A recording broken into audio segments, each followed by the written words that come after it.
different than that after. It wasn't. It wasn't. So we have to acknowledge the uniqueness of what took place after, but also we have to acknowledge the way that we are intertwined. And I think that we do ourselves a disservice when we don't. We do ourselves a disservice when we don't. And we have to understand that there is a unique existence for Black folks that were a part of the Atlantic slave trade. It's unique. And again, it's like with anything, there's a whole and then there's individuals within the wholes. So like, yes, there is a Black diaspora, and then there are individual experiences within the Black diaspora that bind some of us in ways that others may not relate to, but it doesn't mean that we aren't all still Black. And I just wish that we could really fully, wholly understand that. And when we look at folks like Marcus Garvey and Shirley Chisholm and, Stokely Carmichael, all these, there's just so many Caribbean Americans who gave their lives in purpose to Black revolution. And it wasn't because they felt like, oh, poor Americans. It was because they were like, no, we're us. And there are so many Caribbean people who don't see that. And they're fucking ridiculous. They're ridiculous. And there's so many American people who don't see that. And they're also fucking ridiculous. And you can be mad at me, but you just mad at the truth. I didn't shade you. The facts did. So that's where you fit in my bigger conversation.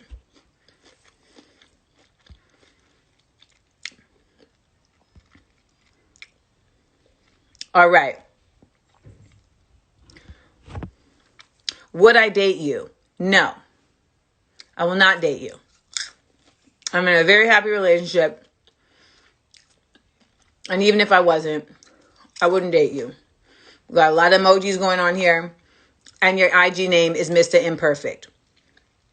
So I feel like you're already setting me up to know, like, listen, I am who I am. And I feel like when people show up with I am who I am, they're really just making it clear, like, I'm not really going to try that hard. I'm not really going to try that hard. Take me as I am. So, no. And that's my thoughts on that. So, okay. I see these tickets selling. Yo. It's turn up time. Okay, it's turn up time because I'm not signing off until we sell 1,000 tickets tonight. I'm not signing off. And so I would really love for us to get cracking. Smart Funny and Black is going down this Saturday. It's going to be Devon Franklin and Megan Good. And, I love making pastors, be in comedy spaces because I would love to get TD Jakes up in just this joint. You know what I'm saying? I know I'm not going to be, I almost said shit, right? But I can't because, it's a man of the Lord. But I definitely am very excited about having them because I think that Megan is hilarious and I think it's going to be a really, really good time. And I really so Color of Change was like, what is this show about? Like this weekend, like the Smart Funny and Black show. And I was like, listen, what it's really about is I want to celebrate Black love in our show this weekend in a number of ways, not just romantically, but in how it relates in our community, and how it relates in the way that we treat ourselves, in how it has shown up in our arts and entertainment. And I think that's the thing that a lot of people just forget. When I talk about Black love, I'm not just talking about tickets are $12. I'm not just talking about, kissing on somebody. Someone said, who did the artwork? I did the artwork. I am very proud of myself. I did the artwork. I feel like I got to show y'all the artwork because I'm proud of it. Where is it at? Actually, look, you see, I got Photoshop open right now. I did the artwork right there. You see, I got artsy with it. And this is because a friend of mine was like, you know what? I really feel like you can enhance your flyers. And I was like, you know what? I think that's like a really dope effort. And I was like, you know what? I'm going to do it. And so this is what this is. This is me bringing some artsiness into our Smart Funny and Black image and our Smart Funny and Black flyers. And so I'm very proud of it. And I don't know, maybe I'll give away some prints of it. But I'm very excited about it because when I did it, when my first attempt was trash. Okay. So let me just show y'all. My first attempt, it wasn't trash. Okay, let me not kill myself. It wasn't trash, but it just wasn't lit. Like, this was my first attempt, and my homeboy, and this is why you gotta have real ones, okay? This is why you gotta have real ones. I did this one, and my homeboy was like, I don't love it. James Bland is the greatest of all time. He was like, I don't love it. But here's the thing. You got to have people in your life that can give you constructive criticism. It'd be one thing if he just said, I don't love it, and then was just like, good luck with that. But it was like, I said, when he said, I don't love it, I said, what don't you love?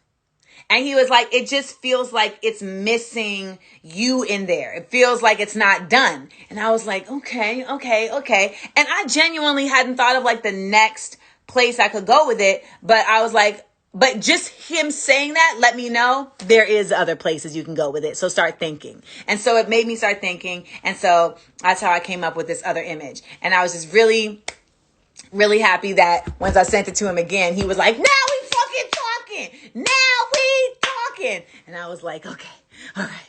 Cool. Someone just asked, where do they watch Smart Funny and Black in the crib? So when you buy your tickets to Smart Funny and Black in the crib, you are going to get access to a private link, and that private link is going to allow you to watch it on the platform Hopin. Now, when we do Smart Funny and Black in the crib on the Hopin platform, we have a chat going, we have polls going, we get y'all involved, we have people that come on stage while we're doing the show. It's a whole interactive experience.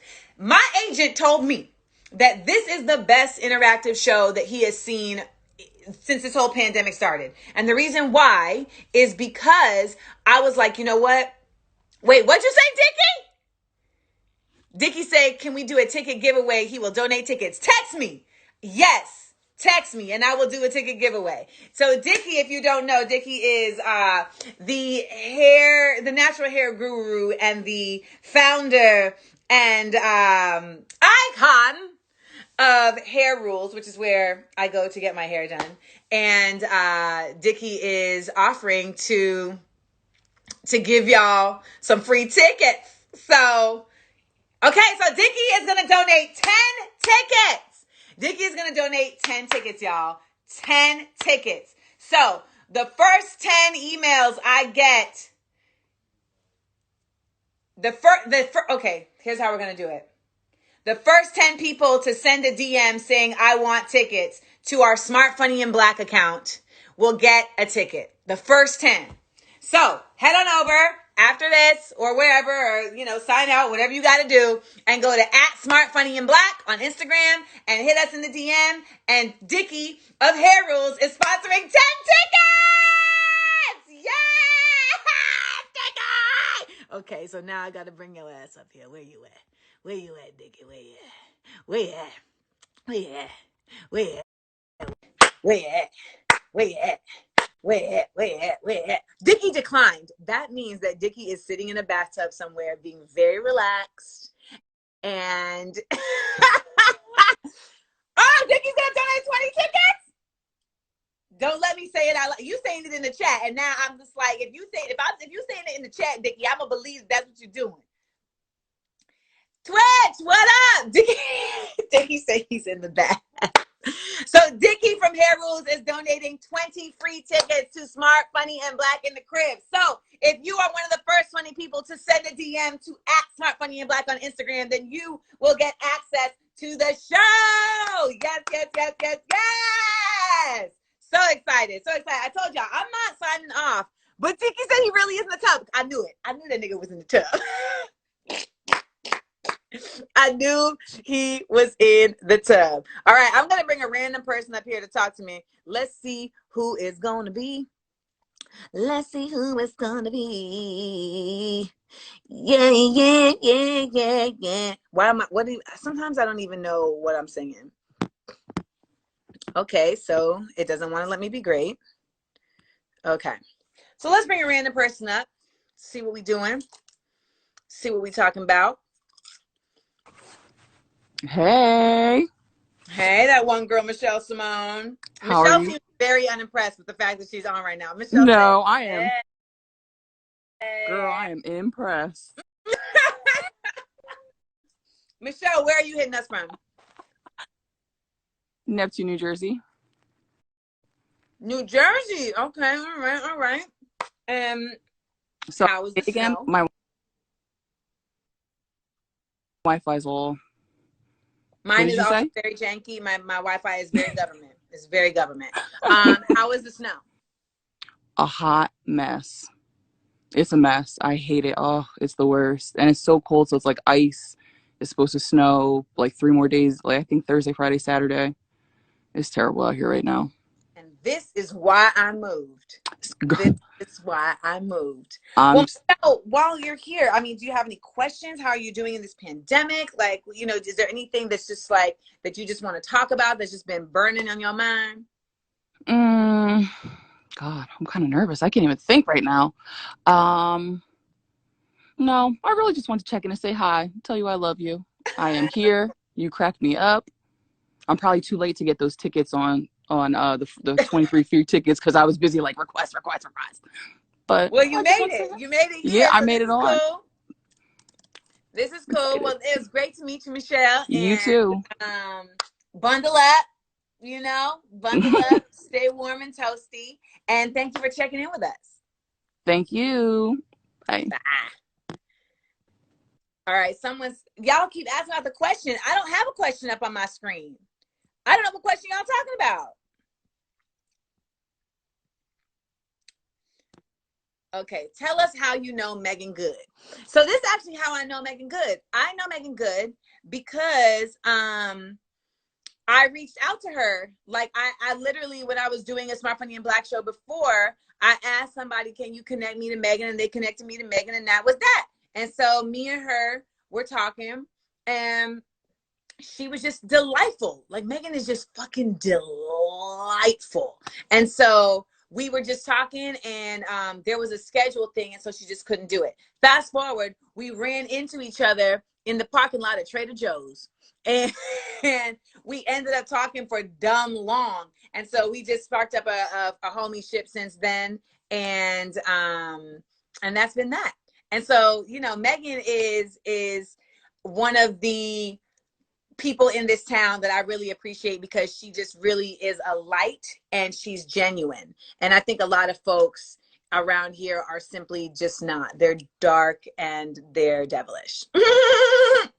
So shout out to Megan. Like I told y'all, Megan Good, Devon Franklin, this Saturday, it's going down. Smart Funny and Black in the crib. Shout out to Dickie of Hair Rules. He just donated 20 tickets. He donated 20 tickets. So folks will be able to catch the show. And I'm very just honored and appreciative of that. So we are continuing on this ticket drive tonight. We got folks that are really just joining in and really seeing how we're doing things. I like answering y'all's questions because y'all always ask good questions. Let's put another one up. Everybody's asking me about Gorilla Girl. Why is this so much of our conversation?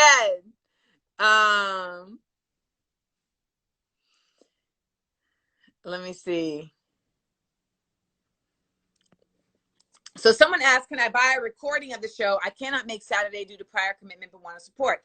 Unfortunately, the show is a live show. And the reason why we are able to charge is because we want people to feel the way that they feel when they go to a concert. That like this, what's happening right now is the only time that it's happening. And I think it's really important that we have performances like that in this space because we still want to feel like we are in this live energy exchange. And when you don't have that, it's like we can't make everything DVR. We can't. Like you can't make, ballet DVR. Like there's a different experience when you're in it at the same time. And so that's why we're doing it. And also I think it's important that, for what it's worth, that we have things that kind of like live in the moment and are done. and that matters to me as a performer, like as a comedian. Someone said you never finished explaining the show's format. The show is the show. It's me. It's two funny folks. I give them games that test their knowledge of Black culture, Black history, and the Black experience. And over the course of the evening, one of them is inducted into the illustrious League of Master Black Experts. And that's really Smart, Funny, and Black. Now, during that time, it's going to be information. It's going to be jokes. It's going to be history. You're going to see folks come on stage dancing. We're going to sing the Negro National Anthem. We're going to take it back. We're going to sing some of your favorite 90s joints. We're going to have a Black barbecue moment where we get up and all of us in the world, we join in and we do the electric slide. It's really a revival, homecoming, and a reunion all at one time. So if you've never been to a Smart, Funny, and Black show in real life, and you've never seen a Smart, Funny, and Black show in the crib, there's people on here who will testify that it really is a different kind of experience. And it's something that we do because we know that, like, we still need to have this community growth. We still need to have this connectivity now more than ever. Now, someone asked if I would do a live show if I'm ever going to do live shows again. Fuck yeah. We ain't going to be in this forever, y'all. We ain't gonna be in this forever, y'all. Would I ever consider teaching at a class? I mean, why not? It depends on what the class is. You know what I mean? It depends on what the class is. Because and it depends on what else I'm doing in my life. Because even when I was a student, like,